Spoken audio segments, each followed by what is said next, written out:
जो विषय आहे तो आहे रामसर कन्व्हेन्शन किंवा रामसर साईट आणि वेटलँड्स याबद्दल मी बोलणार। आणि रामसर साईटबद्दल आपण ज्यावेळेस बोलतो आहे त्यावेळेस वर्ल्ड वेटलँड डे याचा आपण विचार करायचा आहे आणि त्या गोष्टी आपण थोड्याशा जाणून घेणार आहोत। बऱ्याच पक्षी मित्रांना, पक्षी अभ्यासकांना वर्ल्ड वेटलँड डे किंवा इतरत्र जे डे आहे ते सर्वांना माहीत असेल, परंतु बरेच नवोदित असे पक्षी मित्र आहेत की जे आपल्याला जुळतात, दरवर्षी आपल्या पक्षी मित्र संमेलनात येतात, बरेच विद्यार्थी असतात, त्यांना ह्या गोष्टी माहीत व्हावं यासाठी एक अतिशय साधं असं प्रेझेंटेशन मी आपल्या समोर ठेवतो आहे। Ramsar convention and world wetland day, मुळात वर्ल्ड वेटलँड डे ची जी सुरुवात आहे किंवा ज्याला आपण रामसर कन्व्हेन्शन म्हणतो आहे, ही थोडं आपण जाणून घेऊया। 2 फेब्रुवारी 1971 ला इराण या देशाच्या रामसर शहरामध्ये पहिल्यांदा एक आंतरराष्ट्रीय अशी एक परिषद घेण्यात आली आणि त्या परिषदेमध्ये काही ठराव झाले आणि ते ठराव होते की जर वॉटरफाऊल म्हणजे जे काही स्थलांतरित पक्षी आहे, स्पेशली बदक असेल, हंस असेल, अशा पक्ष्यांचं जर संवर्धन करायचं आहे तर त्यांच्या अधिवासाचं संवर्धन व्हायला पाहिजे आणि त्यांचे अधिवास म्हणजे वेटलँड्स आहेत। आणि या वेटलँडचं संवर्धन करण्यासाठी ती एक परिषद 1971 मध्ये घेण्यात आली 2 फरवरीला आणि तेव्हापासून खऱ्या अर्थाने 2 फरवरी हा जो दिवस आहे हा आपण वर्ल्ड वेटलँड डे म्हणून सेलिब्रेट करतो आहे। म्हणजे यामध्ये 2-3 गोष्टी अतिशय महत्त्वाच्या होत्या आणि त्या म्हणजे जे काही वॉटरफाऊल ज्याला आपण बदक किंवा हंस प्रजाती म्हणतो आहे, हे जेव्हा स्थलांतर करत येतात त्यांच्या जे काही स्टॉपओव्हर साइट्स आहे हे अनेक प्रकारच्या वेटलँड्स आहे आणि या वेटलँडला जर वाचवायचं असेल तर जनजागृती व्हायला पाहिजे आणि ती सुरुवात 2 फेब्रुवारी 1971 ला झालेली आहे आणि त्यालाच नंतर रामसर कन्व्हेन्शन या नावाने आपण ओळखतो किंवा सर्वीकडे ते परिचित झालेलं आहे।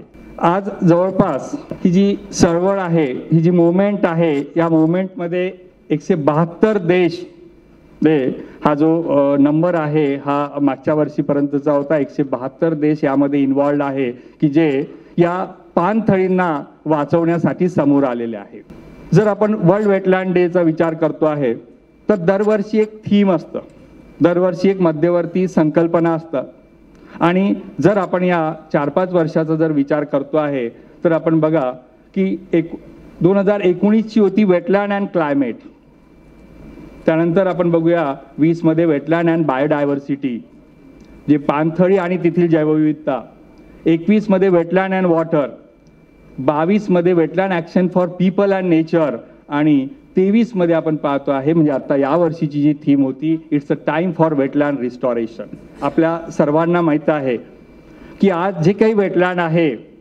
त्या डिस्टर्ब झालेल्या आहे, नाहीशा होत चाललेल्या आहे आणि जर त्या डिस्टर्ब झालेल्या असेल तर त्या रिस्टोर करणे, इकोसिस्टम रिस्टोरेशन ही पण एक आता नव्याने ॲडिशनल अशी एक थीम यामध्ये आलेली आहे। ओके, तर वेटलँड रिस्टोरेशन किंवा ज्याला आपण इकोसिस्टम रिस्टोरेशन ही आवश्यक बाब ठरलेली आहे।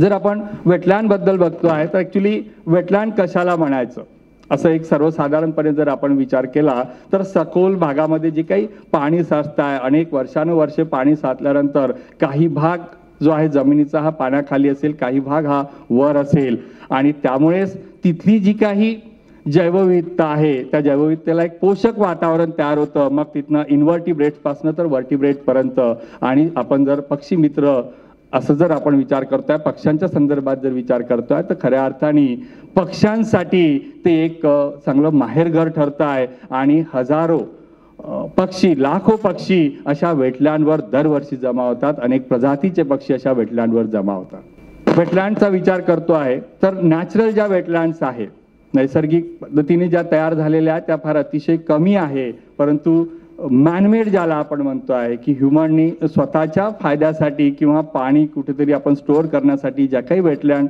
तयार केलेला आहे, यामध्ये डॅम असेल, लेक असेल, कालांतराने तिथे एक चांगल्या पद्धतीची इकोसिस्टम डेव्हलप झाली आणि जर आपण पक्ष्यांबद्दल बोलतोय तर ते पक्ष्यांसाठी एक पूरक इकोसिस्टम परिसंस्था तयार झालेली आहे। जगामध्ये जवळपास जर आपण आता नंबर घेतो आहे तर 2435 पूर्ण जगामध्ये जवळपास 2435 आज रामसर दर्जा मिळालेल्या साईट्स आहे किंवा वेटलँड्स आहे. समोर आपण बोलणार आहोत की रामसरचा दर्जा नेमका कसा मिळतो आहे.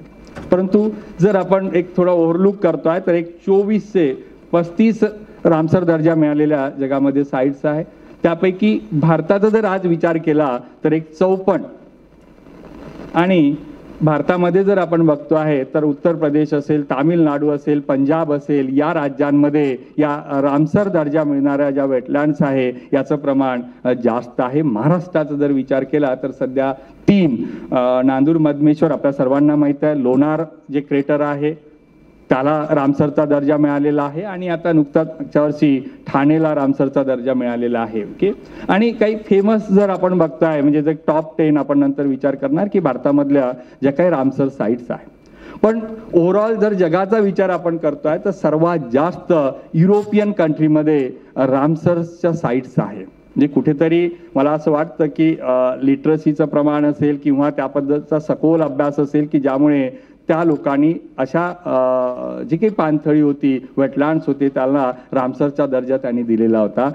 भारतामध्ये त्याचं प्रमाण त्या मानाने कमी आहे. जगाच्या तुलनेत महाराष्ट्रात आणखी कमी आहे. आणि समोर आपण बोलणार की या महाराष्ट्र पक्षी मित्र संमेलनाच्या निमित्ताने असे जे पक्ष्यांचे अधिवास आहे निश्चितच त्यासाठी आपल्याला असे जर दर्जा मिळाला, रामसर दर्जा मिळाला तर आपण पक्ष्यांचे अधिवास हे वाचू शकतो. नेक्स्ट हा एक मॅप तुम्ही बघू शकता की सर्वात जास्त जे क्राऊड्स आहे, येलो जे डॉट्स आहे ते इंडिकेट्स करताय की ह्या ज्या वेटलँड्स आहे, रामसर दर्जा मिळालेल्या ज्या वेटलँड्स आहे त्या युरोपियन कंट्रीमध्ये मॅक्सिमम आहे, युरोपियन कंट्रीमध्ये आहे. त्यानंतर अमेरिकन म्हणजे USA मध्ये आहे आणि आशियामध्ये अतिशय तुरळक आहे. इंडियाचा जर विचार केला तर त्यातल्या त्यात इंडियामध्ये सुद्धा त्याचं प्रमाण अतिशय कमी आहे. नेक्स्ट बघा, हा एक मॅप आपल्याला दिसतो आहे ज्यामध्ये जे काही ब्ल्यू डॉट्स आहे ते सर्व ब्ल्यू डॉट्स इंडिकेट करताय की these are the Ramsar sites in India. Okay, तर एक डिस्ट्रीब्युशन आपल्याला लक्षात येत आहे आणि महाराष्ट्रात आपण बघतोय की फक्त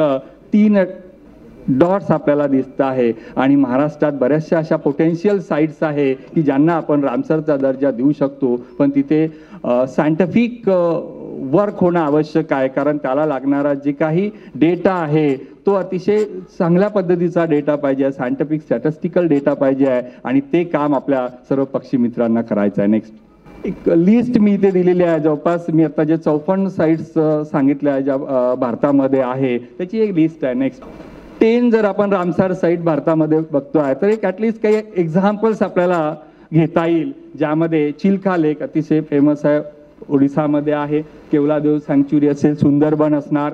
त्यानंतर लोटक लेक, त्याचे इमेजेस आपण बघणार की ह्या वेटलँड्स किती सुंदर आहे किंवा यांना रामसरचा दर्जा का दिलेला आहे तर एक त्याच्या इमेज बघून आपल्याला थोडंसं लक्षात येऊ शकतं. ओके, त्यानंतर पॉइंट कॅलिमर आहे, भोज वेटलँड आहे आणि महाराष्ट्रामधला वेटलँड जवळपास सर्व आपल्या पक्षी मित्रांना, ज्येष्ठ पक्षी मित्रांना माहीत आहे.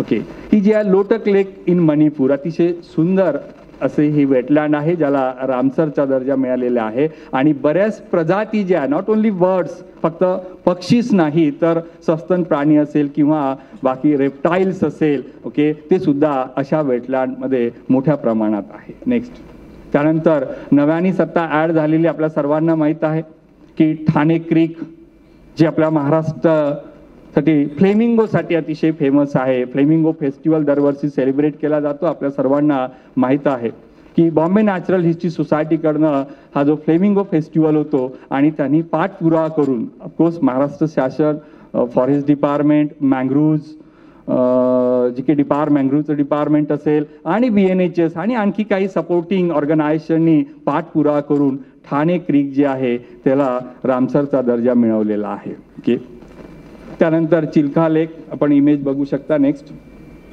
त्यानंतर सुंदरबन, अतिशय फेमस असं हे मँग्रोव्ज व्हेजिटेशन असणारी वेटलँड आहे आणि आपल्या सर्वांना माहीत आहे की जवळपास तिथे किंगफिशरचा जर विचार केला तर एक 6 स्पीसीज ऑफ द किंगफिशर, म्हणजे आपल्याकडे जनरली एक 4 वगैरे 5 दिसतात पण मला वाटतं सुंदरबनमध्ये मोर दॅन 6 म्हणजे 6 स्पीसीज जे आहेत त्यातल्या 2 जे आहेत त्या एंडेमिक स्पीसीज आहेत ज्या फक्त सुंदरबनमध्ये मिळतात.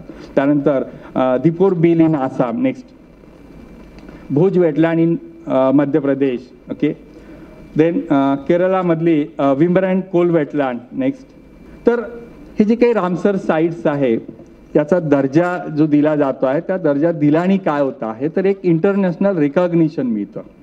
कुठेतरी ती साईट वर्ल्ड मॅपवर येत आहे आणि निश्चितच एक संवर्धनासाठी किंवा कुठेतरी एक फोकसिंग अशी ती साईट होत आहे. म्हणजे ज्या पॉलिसीज ठरत आहे त्या कुठेतरी संवर्धनाच्या उपयोगात ठरणार आहे. नेक्स्ट.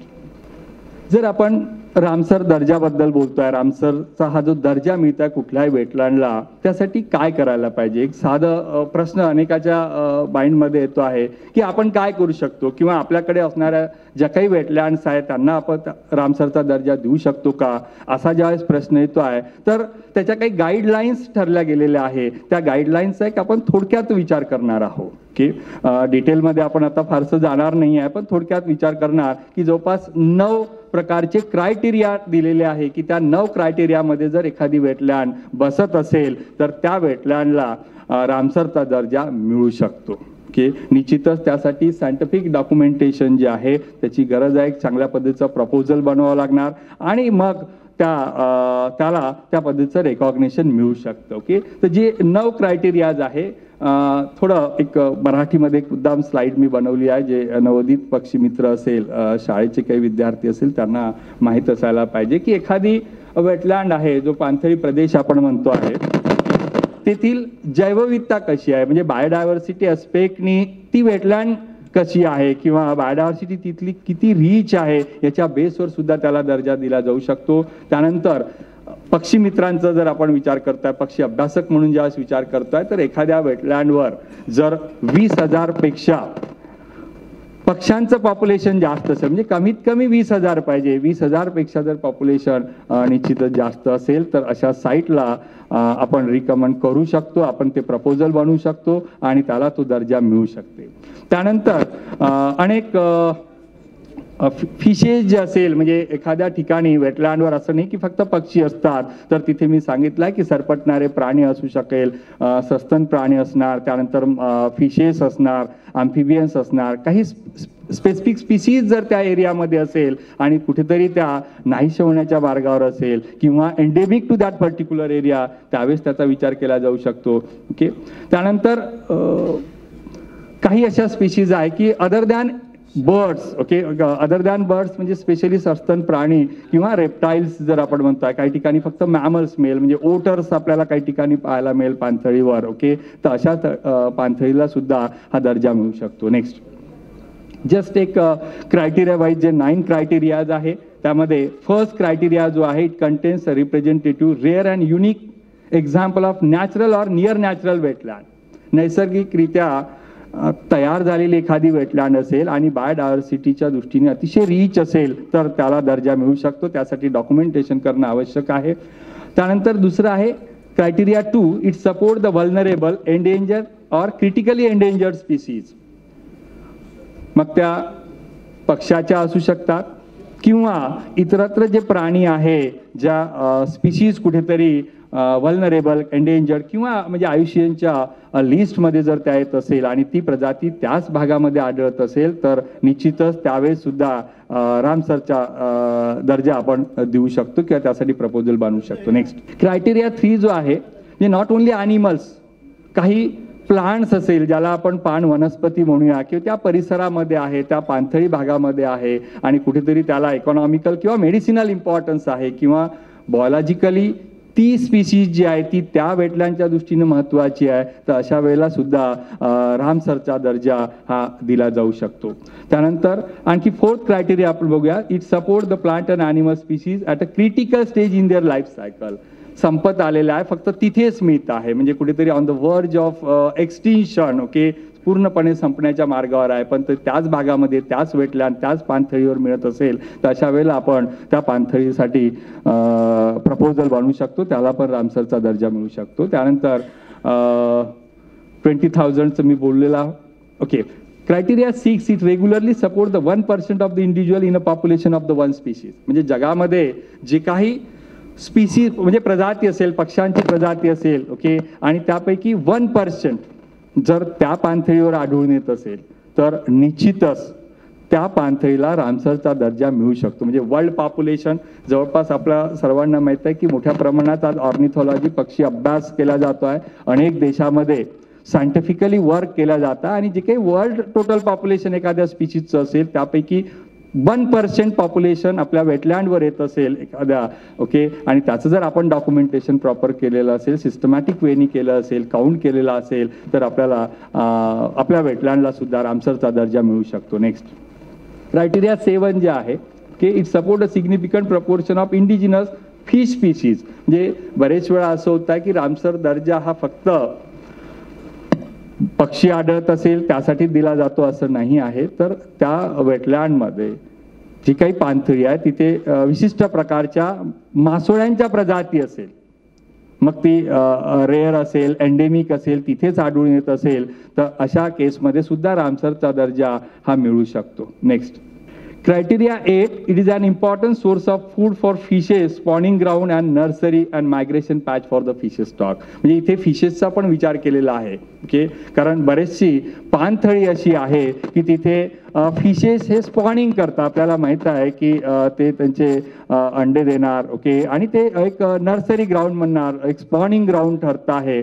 आणि अशा मोठ्या प्रमाणात जर फिशेसचं ते स्पॉनिंग ग्राउंड असेल, स्पॉनिंग एरिया असेल, ती वेटलँड असेल, तर निश्चितच त्याला तो दर्जा मिळू शकतो. आणि शेवटचा क्रायटेरिया 9 जो आहे महत्वाचा आहे, regularly support the 1% of the individual in a population of one species or subspecies of the wetland dependent non-avian animal species.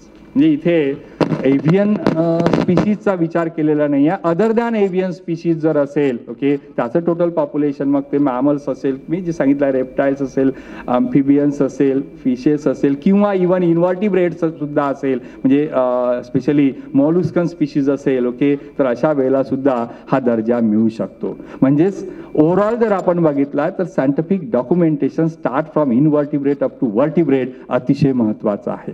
जर पाणथळीचा आपण विचार करताय तर एक 3 म्हणजे आपण यांनी जर बघताय की 3 प्रकारचे आपल्याला वेटलँड्स आपल्याला पाहता येईल. एक मरीन किंवा कोस्टल वेटलँड आपण म्हणतोय, खार पाण्याचा पट्टा, म्हणजे खारं पाणी असेल, समुद्राचं पाणी असेल. इनलँड वेटलँड सर्वांना माहित आहे की फ्रेश वॉटर इकोसिस्टम किंवा फ्रेश वॉटर तिथे असणार. आणि मॅनमेड म्हणजे जिथे धरण असेल, तलाव असेल. आपल्याला माहित आहे की अनेक असे जुने तलाव आहे ज्याला आपण मालगुजारी तलाव म्हणतोय, किंवा अनेक वर्षापासून हे जे तलाव तयार झालेले आहेत तिथे एक चांगल्या पद्धतीची जैवविविधता, एक इकोसिस्टम तयार झालेली आहे.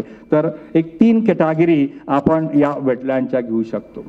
एक जस्ट कारण आपला जो विषय आहे रामसर साइट्स आणि वेटलँड्स, तर आपल्या दृष्टीने पक्षी मित्र या दृष्टीने या वेटलँडचं काय महत्व आहे हे थोडक्यात आपण एक 5 ते 10 मिनिटात जाणून घेणार, ओके. तर एक ओव्हरऑल वर्ल्ड सिनारिओ जर आपण बघतोय की जगामध्ये पक्ष्यांच्या किती प्रजाती असाल, जे नवीन पक्षी मित्र असेल, जे नव्याने या संमेलनात आलेले असेल, ते त्यांना पण माहीत असायला पाहिजे की जगामध्ये पक्ष्यांच्या किती प्रजाती असेल. तर मोर दॅन 10,000. आपण जर इंडियाचा विचार करतोय तर अराउंड 1400. म्हणजे जर आपण, कारण दरवर्षी आपण बघतोय, जर चेकलिस्ट आपण इंडियन चेकलिस्ट जर आपण बघत असू, ओके, इंडियन बर्ड्सवर, ओके, तर जवळपास दरवर्षी 5 स्पीशीज, 4 ते 5 स्पीशीज हे आढळत असेल. आणि आता 1400 स्पीशीज जे आहे त्या आपल्या इंडियन सबकॉन्टिनेंटमध्ये आहे, ओके. जर आपण वॉटरबर्ड स्पीशीजचा जर विचार करतोय, म्हणजे 1400 पैकी 350 जे स्पीशीज आहे ह्या पक्ष्यांच्या, ह्या ज्याला आपण वॉटरबर्ड्स किंवा वॉटर डिपेंडन्ट्स असं आपण म्हणतो, म्हणजे वेटलँड डिपेंडन्ट्स आहे, ओके. आणि या 350 पैकी जर आपण आणखी थोडं ठळकपणे जर बघतोय तर 165 ज्या स्पीशीज आहे ह्या मोस्टली मायग्रेटरी बर्ड स्पीशीज आहे. आणि रेसिडेंट म्हणजे जवळपास हाफ आपण घेऊ शकतो की 350 पैकी जवळपास अर्ध्या हा स्थलांतरित पक्ष्यांच्या प्रजाती आहे आणि अर्ध्या हा आपल्याकडे रेसिडेंट म्हणजे आपल्याकडेच त्या राहणाऱ्या आहे. आणि इथेच त्यांचं फूड आणि ब्रीडिंग पण तिथे होत आहे. ठळकपणे जर आपण बघितलं की आपल्याकडे ज्या काही वेटलँड्स आहे, ओके, नो डाऊट, म्हणजे ज्याला शोर लाईन्स आपण महाराष्ट्राचा विचार करूया, महाराष्ट्राला जी शोर लाईन्स आहे म्हणजे मुंबई, ठाणे आणि ह्या सर्व गोष्टी, ठाणे क्रीक सर्वांना माहीत आहे. बाकी आपल्याकडे जे धरण, तलाव, नदी, नाले हे पण छोटे छोटे पॉकेट्स आहे, वेटलँड्स आहे की जिथे वेगवेगळ्या प्रकारचे पाण पक्षी दरवर्षी येतात आणि त्या पद्धतीच्या मायक्रो हॅबिटाट, सूक्ष्म अधिवासांची ते निवड करत असतात. सी शोरला जर आपण बघतो आहे तर जनरली जे पक्षी येतात, वेडर्स कॅटेगरीमधले पक्षी प्रामुख्याने आपल्याला पाहायला मिळतात. हजारोच्या संख्येमध्ये वेडर्स येणार आणि याच्या सोबत आपण बघतोय की गर्ल्स, म्हणजे आपल्याला जर गर्ल्स बघायचे असेल किंवा गर्ल्सला मोठ्या प्रमाणात जर आपल्याला त्यांच्या डिफरंट स्पीशीज जर आपल्याला बघायचे असेल, त्याची फोटोग्राफी करायची असेल, त्याचा अभ्यास करायचा असेल तर अशा सी शोरला आपल्याला विजिट द्यावं लागेल. आपल्याकडे जे काही तलाव आहे ज्यामध्ये आपले जे संमेलनाध्यक्ष आहे जोब सर यांचा मालगुजारी तलावांवर छान अभ्यास आहे. भंडारा जिल्ह्यामध्ये, गोंदिया जिल्ह्यामध्ये आपल्या सर्वांना माहिती आहे की मालगुजारी तलाव आहे, जे अनेक वर्षापासनं हे जे तलाव आहे पाण्याचा साठा म्हणून वापरल्या गेले, पण एक चांगल्या पद्धतीची जैवविविधता, चांगल्या पद्धतीचं तिथली इकोसिस्टम ही तयार झालेली आहे आणि तिथे अनेक प्रजातीचे, स्पेशली जर वॉटरफॉल आपण बघतोय, डक्स बद्दल जर आपण बघतोय, ग्रेला गीज आणि आणखी ज्या काही प्रजाती आहे त्या मोठ्या प्रमाणात त्या तलावावर पाहायला मिळतात. तर आपण एक आता अगोदरची एक जी स्लाइड पाहिली की कमळ काही ठिकाणी लिली, मग असे जर तलाव असेल, लिली असेल किंवा लोटस आपण बघतोय, अशा जर पान वनस्पती असेल तर अशा ठिकाणी तुम्हाला विशिष्ट प्रकारचे डक्स आणि काही प्रकारचे जे अदर वेडर्स आहे ते आपल्याला पाहायला मिळतात. या वेटलँडचा वापर पक्षी कशासाठी करतात तर आपल्या जवळपास सर्वांना माहीत आहे की फोरॅजिंग म्हणजे फूड प्रिफरन्ससाठी ते येणार, काही ठिकाणी ते रुस्टिंग करणार आणि आपल्या सर्वांना माहित आहे की रातथारा हा जो शब्द आहे ओके, की रात्रीच्या वेळेला ते पाण्यामध्ये असणार एखादी झाड असेल एखाद्या आयलंडवर तर त्याच्यावर मोठ्या प्रमाणात बगळे किंवा इतर पक्षी जे आहेत ते त्या रात्रीला रूस्ट करतात, त्याला आपण रातथारा म्हणतो आहे. तर त्याला ते सपोर्ट करणार वेटलँड आणि ब्रीडिंग ग्राउंड, अनेक पक्ष्यांचं ब्रीडिंग ग्राउंड आहे. आपल्याकडे जे हिवाळी पक्षी येतात जे ज्याला आपण विंटर मायग्रेटरी म्हणतोय ते फोरॅजिंग पर्पजसाठी आपल्याकडे येतात ओके. आणि पण काही पक्षी असे पण आहे की जे आपल्या वेटलँड्सवर ब्रीड करतात. आपल्या वेटलँड्स जे काही असेल, तलाव असेल किंवा इतरत्र ज्या काही आपल्या साईट्स असणार ओके, डॅम असेल त्याच्या मडफ्लॅट्स जो जेव्हा जेव्हा ओपन होतो तिथे ते नेस्टिंग पण करतात. हे ज्या वेटलँड्स आहे एक कंप्लीट अशी एक ती इकोसिस्टम आहे ज्याला आपण एक्वॅटिक इकोसिस्टम म्हणतो आहे. आणि त्या इकोसिस्टम मध्ये जर आपण बघणार की वेगवेगळे स्पेशली फूड चेन एक डेव्हलप होत आहेत, सर्व एक इंडिकेटर स्पीशीज आहे आणि कुठेतरी ते को रिलेशन आहे. आणि पक्षी जे आहे सर्वात टॉप आपण बघितलं आहे की यामध्ये पक्षी दाखवलेला आहे ओके. तर सुरुवात जी आहे ती पान वनस्पतीपासून होतं आणि पक्षी हा आपण इथे टॉपला दाखवलेला. ते एक कम्प्लीट इकोसिस्टम जी आहे ही वेटलँडला पाहायला मिळते ओके.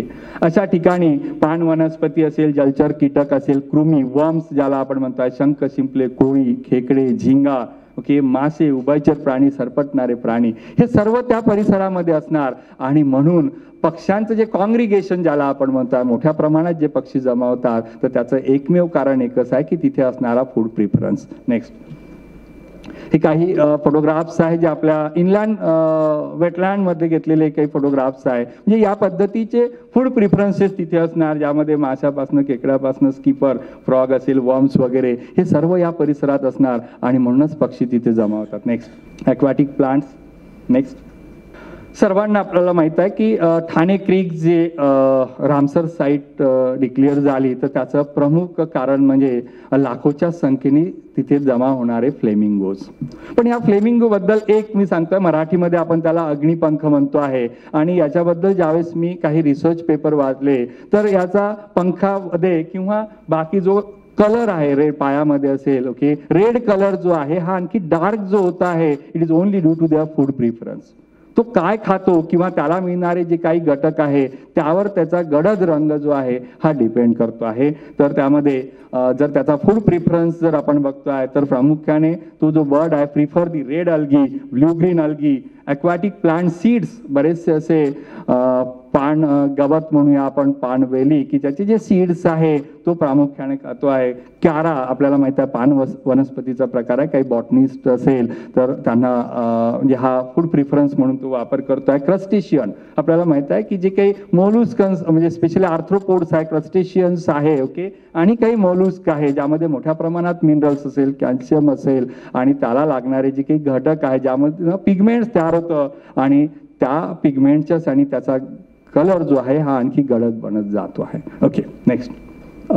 मालगुजारी तलाव जे मी आता सांगितलं तिथं मायक्रो हॅबिटॅट. फक्त ही स्लाइड मी यासाठी दाखवतो आहे की अशा पद्धतीची जर व्हेजिटेशन असेल, अशा प्रकारचे जर पान वनस्पती असेल तर हे पक्षी तुम्हाला अशा ठिकाणी पाहता येईल. म्हणजे ज्यामध्ये जकानाज असेल, पर्पल मुरेन असेल, ओके, किंवा रेल्स असेल, असे जे अनेक वॉटर बर्ड्स आहे यांना जर आपल्याला बघायचं असेल, यांची फोटोग्राफी करायची असेल तर अशा टाईपच्या इकोसिस्टमला, अशा टाईपच्या वेटलँडला की जिथे व्हेजिटेशन आहे तिथे जर तुम्ही भेट दिली तर ह्या प्रजाती तुम्हाला मिळू शकतात. नेक्स्ट.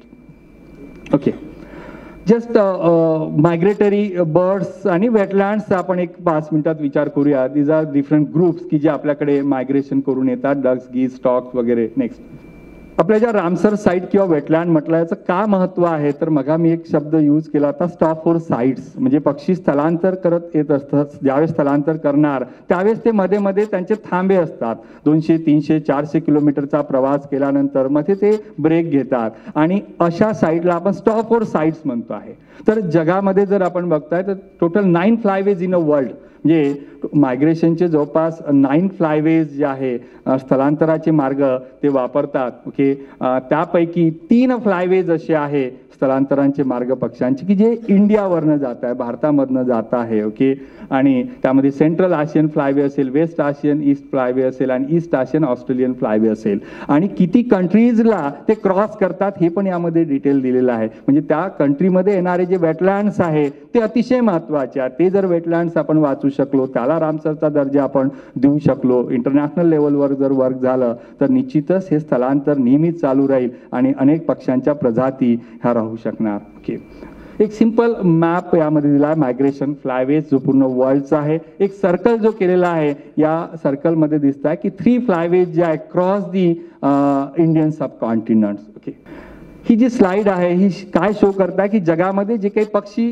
स्थलांतर करतात तर त्यामध्ये भारताचा जो नंबर आहे हा 4था आहे. म्हणजे जवळपास 470 प्रजातीचे पक्षी हे भारतामध्ये मायग्रेशन करून येतात. म्हणजे फक्त यामध्ये पानपक्षीच नाही आहे तर काही फॉरेस्ट बर्ड्स पण आहे, काही छोटे वार्बलर असेल किंवा इतर प्रजाती ज्या आहे त्या पण मायग्रेशन करून येतात. तर टॉपवर चायना, USA, त्याच्यानंतर मेक्सिको आणि इंडिया. भारताचा हा 4था नंबर लागतोय. पण ओव्हरऑल वर्ल्डचा जर विचार केला तर एक 4थ्या नंबरवर आपण येतात. म्हणजे किती प्रजातीचे पक्षी आपल्याकडे येतात, का येतात तर याचं कारण आहे की आपल्याकडे त्याला मिळणारे जे अधिवास आहे ते निश्चितच त्यांच्या दृष्टीने उपयुक्त आहे. की जे काही पान पक्षी, स्पेशली पान बदक असेल, हंस असेल, त्याचे काही फोटोग्राफ्स आहेत जे दरवर्षी आपल्याकडे मायग्रेशन करून येतात. नेक्स्ट. हा जो एक फोटोग्राफ आहे फ्लेमिंगोचा, हा कुठलाही ठाणे किंवा ठाणे क्रीकचा नाही आहे तर हा आपल्या विदर्भातील लँडस्केपवर काढलेला हा फ्लेमिंगोचा फोटोग्राफ आहे. म्हणजे एक लक्षात येऊ शकतं की आपल्या विदर्भामध्ये सुद्धा अशा काही साईट्स आहे की जिथे दरवर्षी हे फ्लेमिंगो येतात. मग आपल्याला पक्षी अभ्यासकांना हे बघायचं आहे की जर ते फ्लेमिंगो त्या साईडला येत आहे तर त्याला मिळणारा फूड प्रिफरन्स तिथे आहे. त्या फूड प्रिफरन्सवर अभ्यास होणं तिथे आणि त्याच्यासोबत बाकी जर आपण काही स्पीशीज काउंट करू शकलो, टोटल नंबर जर काउंट करू शकलो तर बऱ्याचशा लेकला किंवा वेटलँडला आपण रामसरचा दर्जा मिळू शकतो. आणि काही ऑकेजनल सायटिंग आहे, जसं आपल्याला बघता येईल की ग्रेटर व्हाईट फ्रंटेड गूज जो आहे हा एक सिंगल म्हणजे बार हेडेड गूजच्या सोबत हे काही पक्षी येतात. ऍक्च्युली हा आपल्याकडे येत नाही. हा जो ग्रेटर व्हाईट फ्रंटेड गूज असेल किंवा लेसर व्हाईट फ्रंटेड गूज असेल हा तसा आपल्याकडला रेग्युलर मायग्रेटरी बर्ड्स नाही आहे. पण बरेच वेळा जे मी फ्लायवेज बद्दल बोललेलो आहो तर एखाद्या वेळेला चुकून जर तो फ्लायवेज त्यांनी क्रॉस केला तर अशा वेळेला काही पक्ष्यांच्या प्रजाती आपल्या तलावावर पाहायला मिळतात किंवा आपल्या वेटलँड्सवर पाहायला मिळतात. नेक्स्ट. एक थोडं वेडिंग आणि वेडर्स बद्दल एक मिनिट मी फक्त घेतो आहे. आपल्या सर्वांना बऱ्याच वेळा थोडं कन्फ्युजन असतं की वेडर्स नेमकं काय, वेडिंग बर्ड्स म्हणजे काय. तर एक ठळक मानाने जर आपण विचार केला तर वेडर्स म्हणजे छोटे आणि छोट्या पायाचे पक्षी आपण म्हणणार, ओके. आणि वेडिंग बर्ड्स आपण म्हणणार की जे थोडे उंच असणार, लांब पाय असेल, परंतु दोघांची हॅबिटॅट जवळपास सारखी असेल. दोघे जे ग्रुप मी सांगितला वेडिंग आणि वेडर्स हे चिखलांमध्ये त्यांचं ते फोरॅजिंग करणार, फूड ते सर्च करणार, ओके. जस्ट आपण एक दोन तीन स्लाइड्स मी फक्त दाखवतोय की आज आपल्या ह्या ज्या वेटलँड्स आहे, वॉटर बॉडीज आहे, तर याला काय धोके आहे सर्वांना माहीत आहे, परंतु आपल्याला नेमकं काय करायचं आहे याचे काही इमेजेस मी इथे ठेवलेले आहे. जे आपल्या सर्वांना माहिती आहे डेव्हलपमेंटल ॲक्टिव्हिटीज अर्बनायझेशन होत आहे आणि या अर्बनायझेशनमुळे आजूबाजूच्या काही वेटलँड ज्या आहेत त्याच्यावर प्रेशर क्रिएट होत आहे आणि त्या पूर्णपणे नाहीशा होत चाललेल्या आहे. त्याला आपल्याला वाचवता येईल का हा विचार आपल्याला करायचा आहे. हा एक फोटोग्राफ तुम्ही बघा, म्हणजे एक अर्बन एरिया, अर्बन लँडस्केप आहे, त्याला लागून असणारा जो तलाव आहे. आमच्या अमरावतीला सुद्धा तेच भाग आहे की अमरावतीला लागून छत्री तलाव आहे आणि अशा छत्री तलावावर जिथे हजारो पक्षी यायचे आता त्याचं प्रमाण कमी होत चाललेलं आहे कारण कुठेतरी डेव्हलपमेंटल ॲक्टिव्हिटीज वाढलेल्या. Next, okay. सतत अशा वेटलँडमधनं आपल्याला माहित आहे की उपसा होत आहे, रेतीचा असेल, मातीचा असेल, अनेक वेगवेगळ्या पद्धतीचा, कुठलंही त्याला सायंटिफिक फारसं बेस नसताना हा जो उपसा होत आहे, मायनिंग केला जात आहे, त्याच्यावर काही अंकुश ठेवता येईल का ते बघायचं आहे. नेक्स्ट, ॲक्वॅटिक वीड्स मोठ्या प्रमाणात वाढत आहेत, त्याच्यावर कंट्रोल कसं करता येईल हा आपल्याला पक्षी मित्रांना विचार करायचा आहे. बऱ्याच वेळा काय होत आहे की गाळपेरा आपण ज्याला म्हणतो आहे की एखाद्या वेटलँडवर पाणी जेव्हा जेव्हा कमी होत जात आहे, ओके, इरिगेशन पर्पजसाठी, त्यावेळेस मडफ्लॅट ओपन होतो, हजारोच्या संख्येने तिथे पक्षी येतात, पण लगेचच काय होत आहे की कुठले तरी एक स्थानिक जे असेल किंवा तिथली जी रेव्हेन्यू सिस्टम असेल तर ते गाळपेरासाठी ती जमीन देतात आणि लगेच नांगरल्यामुळे बऱ्याचशा पक्ष्यांची फोरॅजिंग साईट्स आणि जी काही नेस्टिंग साईट्स आहे ती पूर्णपणे डिस्टर्ब होत आहे. नेक्स्ट, आजकाल फिल्म बघितली असेल फेरल डॉग्सवर, BNHSनी बनवलेली अतिशय सुंदर फिल्म आहे की डे बाय डे फेरल डॉग्सचा हा घातक परिणाम आपल्या वेटलँड्सवर जे काही नेस्टिंग करणारे जे पक्षी आहे त्याच्यासाठी होत आहे. अनेक मग वेडर्स असेल किंवा वेडिंग बर्ड्स असेल त्याचं नेस्टिंग पूर्णपणे डिस्टर्ब करायचं काम हा फेरल डॉग करतो आहे. नेक्स्ट, फिशिंग मोठ्या प्रमाणात होत आहे, नायलॉनचे जे काही नेट वापरल्या जात आहेत त्यांनी सुद्धा आपल्या पक्ष्यांना प्रॉब्लेम आहे. नेक्स्ट, पाणथळी तेथील समस्या जवळपास सर्वांना माहीत आहे, टाईम नसल्यामुळे त्यावर मी असं बोलणार नाही. नेक्स्ट, ॲज अ पर्सन किंवा एक पक्षी मित्र किंवा ज्याला आपण म्हणणार की वेटलँड संवर्धनासाठी आपल्याला काय करायचं आहे, तर निश्चितच जे 2 फरवरी आपल्या सर्वांना माहीत आहे वेटलँड डे म्हणून जो सेलिब्रेट केला जातो आहे तो अधिकाधिक प्रत्येक गावापर्यंत व्हायला पाहिजे. वेटलँड्स आपल्याला वाचवायचे आहे. त्यानंतर 22 मार्च जो जागतिक पाणी दिवस आहे, कारण वेटलँड असो किंवा वॉटर असो याचं कन्झर्वेशन आपल्याला करायचं आहे, तर त्या निमित्ताने आपल्याला अवेअरनेस जो आहे तो वाढवायचा आहे. अनेक नागरिकांचा सहभाग घ्यायचा आहे, लोकप्रतिनिधींचा सहभाग तर सर्वात आवश्यक आहे की जे पॉलिसी मेकर आहे त्यांना त्या वेटलँडचं महत्त्व आपल्याला सांगायचं आहे.